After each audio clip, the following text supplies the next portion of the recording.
सभापति जी धन्यवाद। आज का विषय देश के करोड़ों मतदाताओं के सम्मान और उनके लोकतांत्रिक अधिकार से जुड़ा हुआ है।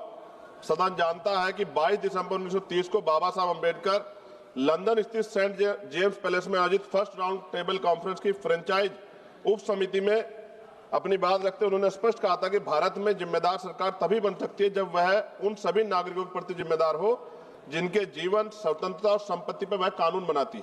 और डॉक्टर अंबेडकर ने चेताया था कि सीमित मताधिकार अलपतंत्र को जन्म देगा और सत्ता जनता से दूर होती चली जाएगी। यह चेतावनी केवल भारत के संदर्भ में नहीं थी, बल्कि दुनिया के अनेक लोकतांत्रिक व्यवस्थाओं में भी इसका यही संघर्ष चला।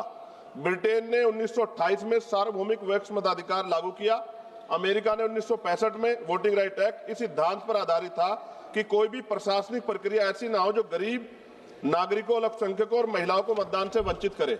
न्यूजीलैंड में 1893 में महिलाओं को मतदान का अधिकार मिला और इसके पीछे यही विचार था कि नागरिकता का मूल्य किसी दस्तावेज की उपलब्धता से नहीं बल्कि व्यक्तिगत गरिमा और अधिकार से तय होता है। हमारे अपने इतिहास में भी यही संघर्ष दिखता है। 1919 की चैनफोर्ड सुधारों से लेकर भारत सरकार ने 1935 तक मताधिकार को संपत्ति, आय और शिक्षा जैसी उपनिवेशिक योग्यताओं से बांधा गया था। डॉक्टर अंबेडकर ने 17 मई 1929 को अपनी रिपोर्ट में लिखा था कि मताधिकार को कर्पा समझना दासता की स्वीकृति है और इसी विचारधारा ने हमेशा संविधान में आरंभ से ही सार्वभौमिक वयस्क मताधिकार को शामिल करवाई। ये उपलब्धि ब्रिटेन, अमेरिका, फ्रांस जैसे देशों की तुलना में कहीं अधिक साहसी और प्रगतिशील थी। सभापति जी, राउंड टेबल कॉन्फ्रेंस में 5 करोड़ से ज्यादा जो कमजोर वर्ग के लोग थे उनके 2 प्रतिनिधि थे, डॉक्टर अंबेडकर और श्रीनिवासन, और अधिकार राजनेता जो पुरानी व्यवस्था थी निर्वाचन की उससे सहमत थे, जिसमें 80 लाख लोगों को वोटिंग का राइट था और वो संपन्न स्वर्ण जातियों के लोग थे। मैं आज सदन के माध्यम से देश के प्रत्येक नागरिक को बताना चाहता हूं कि आज जो देश में प्रत्येक वयस्क व्यक्ति को जो वोट का अधिकार प्राप्त हुआ है वो डॉक्टर बाबा साहब अंबेडकर की देन है और माननीय काशीराम साहब ने भी हमें इसका प्रयोग करना सिखाया। माननीय सभापति, जब SIR मताधिकार के लिए निर्वाचन आयोग द्वारा ऐसे दस्तावेज मांगे जा रहे हैं जो बड़ी संख्या में नागरिकों, विशेषकर महिला और गरीब घुमंतों, जातियों, आदिवासियों, दलितों, वन गुजरों के पास उपलब्ध नहीं है। आधार कार्ड जो देश के अधिकांश नागरिकों के पास उपलब्ध है उसे पर्याप्त क्यों नहीं माना जा रहा है? डॉक्टर अंबेडकर ने इसे अन्याय बताता और कहा था व्यक्ति जितना गरीब होगा उसके मताधिकार देना उतना ही आवश्यक होगा। और उन्होंने कहा political power is the master key by which you can open all door of your progress. भारतीय फ्रेंचाइजी समिति 1932 ने कहा था साक्षरता, बुद्धिमत्ता या राजनीतिक क्षमता का माप नहीं है। और ज्योतिबा फूले ने 1882 की में हंटर कमीशन में कहा था कि यदि शिक्षा और अवसर बराबर नहीं है तो अधिकारों की समानता ही समाज को संतुलित रखेगी। पेरियार EV रामास्वामी नायकर ने कहा कि राजनीतिक अधिकार जन्मसिद्ध अधिकार है, इन्हें योग्यता के नाम पर सीमित नहीं किया जा सकता। चौधरी चरण सिंह जी ने भी कहा मताधिकार लोकतंत्र की नींव है। उनको तो ये भी कहना था कि भारत में मतदान करना अनिवार्य। मेरी भी मांग है कि मतदान अनिवार्य कर देना चाहिए। महामना रामसुब्रमण्यम वर्मा जी ने कहा वोट केवल राजनीतिक प्रक्रिया नहीं बल्कि सामाजिक न्याय प्राप्त करने का साधन है। SIR की ड्राफ्ट मतदाता सूची प्रकाशन में दोहरी प्रविष्टियां, मृतक घोषित किए गए जीवित लोग और अनेक गलतियों ने पूरे सिस्टम की पारदर्शिता में प्रश्न चिन्ह लगा दिया है। इस प्रकार की त्रुटियां बताती है जो 1928 और 1932 में भारतीय आयोग ने कहा था कि प्रशासन की कमजोरियां नागरिकों के अधिकार छीनने का अधिकार आधार नहीं हो सकती। जी स्वरूप अभी बस कुछ रह गया थोड़ा तो SIR के संबंध में विवाहित महिला मतदाता और BLOs की स्थिति को नजरअंदाज किया जा रहा है। जब कोई महिला 20-25 वर्ष अपने पति के साथ एक ही पते पर रहती है, उसके बच्चे भी वहीं पढ़ते हैं, तो उसको अलग से उसको लेगेसी लिंकेज क्यों मांगा जा रहा है?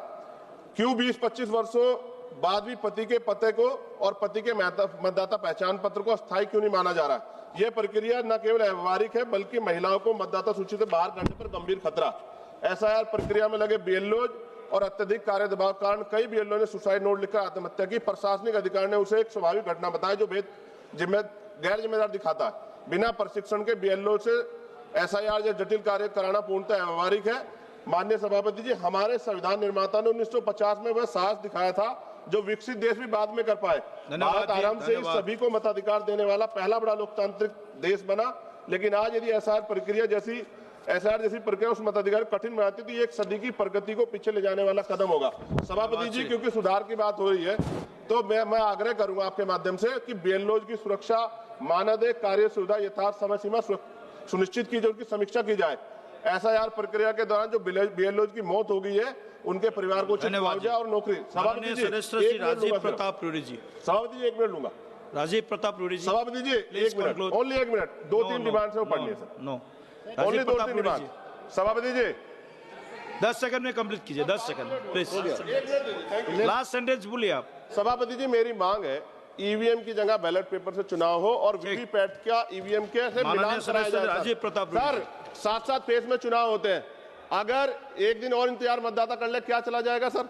सर सभापति जी, राजीव प्रताप रूडी जी, सभापति जी आपकी लाइन बाबा साहब अम्बेडकर। राजीव प्रताप रूडी जी आप शुरू कीजिए प्लीज, प्लीज आप बैठिए, बोल लो ना, बोल लो ना। प्लीज सर 30 सेकंड दे दो।